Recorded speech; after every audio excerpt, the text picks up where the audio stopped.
दोस्तों, मैं फराज मलिक दिन भर की कुछ जरूरी मुद्दे की खबरें लेकर एक बार फिर से आपके सामने हाजिर हूं।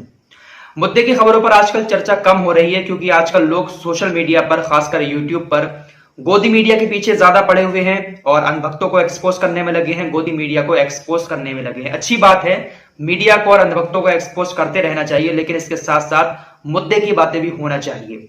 हर कोई जानता है कि मीडिया कितना गिरा हुआ है, अंधभक्त कितने गिरे हुए हैं, तो इनके बारे में ज्यादा बात करके अपना दिमाग खराब करने की जरूरत नहीं है। आज के इस शो में मैं आप लोगों से दो तीन बड़ी खबरों पर चर्चा करूंगा। पहली खबर अमित शाह की तरफ से आ रही है। गृह मंत्रालय ने एक एडवाइजरी जारी की है जो कि पूरे देश के लिए है। क्या है वो एडवाइजरी, उस पर चर्चा करेंगे। इसके अलावा रूबिका लियाकत जो मास्टर स्ट्रोक शो करती है अपना शाम को, उस शो में उन्होंने मोदी सरकार को जमकर धोया है पहली बार।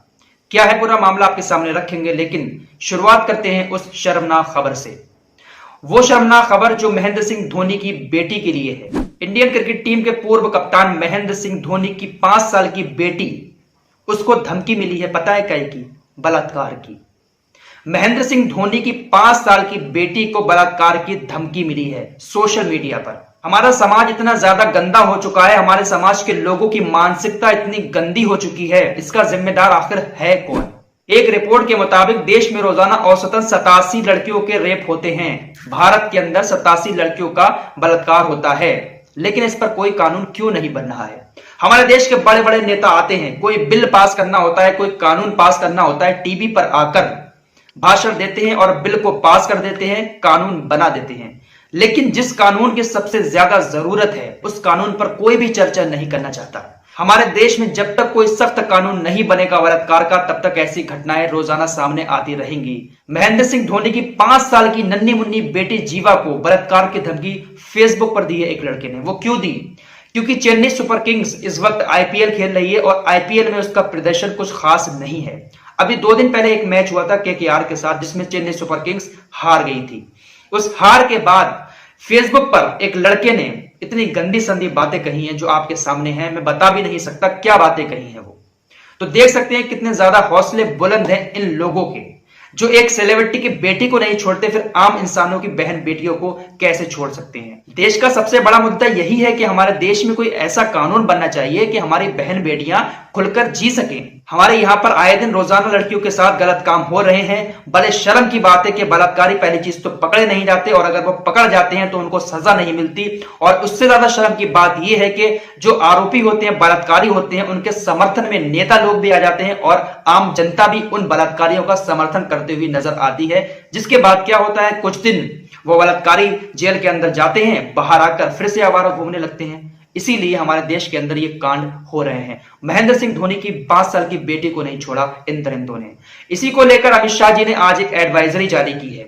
आप लोगों ने देखा होगा कि पुलिस प्रशासन जो है रिपोर्ट लिखने में देरी करता है, जैसे कि हाथरस के मामले में हुआ था। 8 दिन के बाद पीड़िता की रिपोर्ट लिखी गई थी। अमित शाह ने एक एडवाइजरी जारी की है देश के हर एक राज्य को। यह कहा है कि पुलिस प्रशासन, अगर कोई महिला पर उत्पीड़न होता है, महिला का कोई केस आता है, तो फौरन से पहले उसकी रिपोर्ट लिखी जाएगी। अगर रिपोर्ट लिखने में देरी की किसी भी पुलिस स्टेशन में किसी भी पुलिस अधिकारी ने, तो उसके ऊपर सख्त से सख्त कार्रवाई की जाएगी। पुलिस को चाहिए कि सबसे पहले रिपोर्ट लिखे और जल्द से जल्द उस लड़की का मेडिकल कराए, क्योंकि मेडिकल कराने में भी पुलिस प्रशासन बहुत देर कर देता है। तो ऐसे में क्या होता है कि जो सबूत होते हैं वो मिट जाते हैं। तो फौरन से पहले रिपोर्ट लिखी जाएगी, उसके बाद जो है फौरन उसका मेडिकल कराया जाएगा। अगर कोई ऐसा केस आता है दुष्कर्म वगैरह का, जो भी सबूत है उसको जल्द से जल्द सामने रखे जाएंगे। एडवाइजरी बहुत सख्त जारी की अमित शाह ने पूरे देश के लिए। एडवाइजरी तो जारी हो जाती है सरकार की तरफ से, लेकिन अफसोस की बात यह है कि इन बातों पर अमल नहीं हो पाता। अगर इन सारी बातों पर अमल हो जाए तो शायद देश सुधर सकता है, लेकिन बहुत सख्त कानून की जरूरत है इस मामले में, तभी हमारी बहन बेटियां सुरक्षित रह सकती हैं। ये बातें शायद आप लोगों को सुनते हुए अच्छा ना लगता हो, क्योंकि ये बातें कोई सुनना ही नहीं चाहता। आजकल तो वही अंधभक्तों के बारे में कुछ उल्टी सीधी बातें बोल दो या गोदी मीडिया को थोड़ा बहुत गाली दे दो तो लोगों को बहुत अच्छा लगता है, लेकिन जो मेन मुद्दे हैं वो ये हैं देश के। इन पर आवाज उठानी चाहिए देश के हर एक नागरिक को। अगर आप लोग मेरी बात से सहमत हैं तो वीडियो को लाइक करके चैनल को सब्सक्राइब जरूर कर लें। अब चलते हैं रूबिका लियाकत की तरफ। रूबिका लियाकत इस वक्त एक अच्छा काम कर रही हैं। आप लोग जानते हैं कि इस वक्त गोदी मीडिया बनाम गोदी मीडिया की लड़ाई चल रही है। रिपब्लिक भारत आज तक को बुरा कह रहा है और आज तक रिपब्लिक भारत को चोर बता रहा है। तो ये लड़ाई गोदी मीडिया बनाम गोदी मीडिया की है। ऐसे में कल रूबिका लियाकत ने एक मास्टर स्ट्रोक किया, जो शाम को वो शो करती है मास्टर स्ट्रोक। उन्होंने उस शो में मोदी सरकार को धोया थोड़ा सा।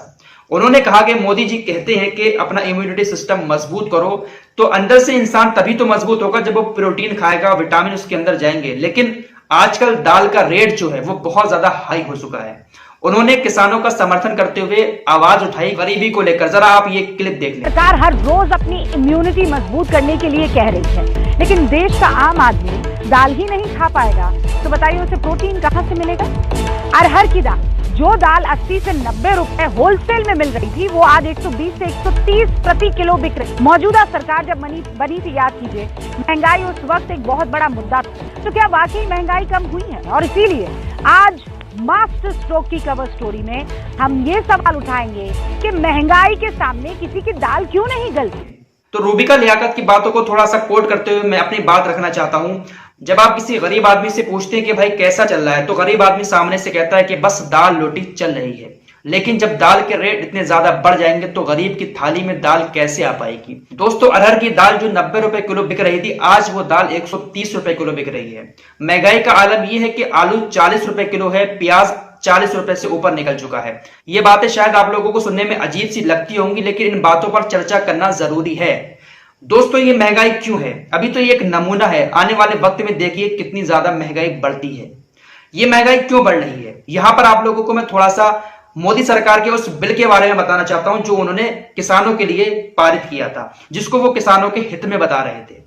दोस्तों, उस बिल से जो है ना, अब काला बाजारी बहुत ज्यादा बढ़ चुकी है। एक बिल मोदी सरकार ने पेश किया था जिसमें कहा था कि अब आप अपने माल को अनलिमिटेड स्टॉक कर सकते हैं। अब आपके ऊपर कोई बाउंडेशन नहीं होगी कि आपको सीमित माल रखना होगा, आप जितना चाहें उतना माल भर सकते हैं। आलू, टमाटर, प्याज, दाल, चना, जो कुछ भी है, आप जितना चाहें उतना आप स्टॉक अपने पास रख सकते हैं। तो इससे क्या हो रहा है? काला बाजारी बढ़ रही है। जो बड़े बड़े बिजनेसमैन हैं, बड़े पैसे वाले हैं, वो लोग ये सारा सामान खरीद कर अपने पास स्टॉक कर ले रहे हैं।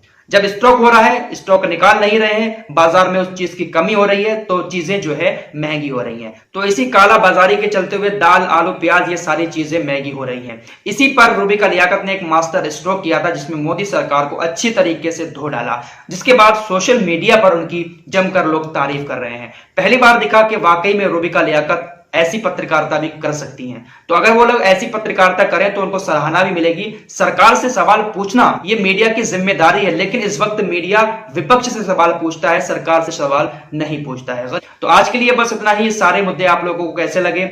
शायद थोड़े आप लोगों को बोरिंग लगे हों, लेकिन ऐसे मुद्दों पर बात करना जरूरी होता है। क्या फायदा उन मुद्दों पर बात करने से बेफिजूल के कि गोदी मीडिया ऐसा है, अंधभक्त ऐसे हैं।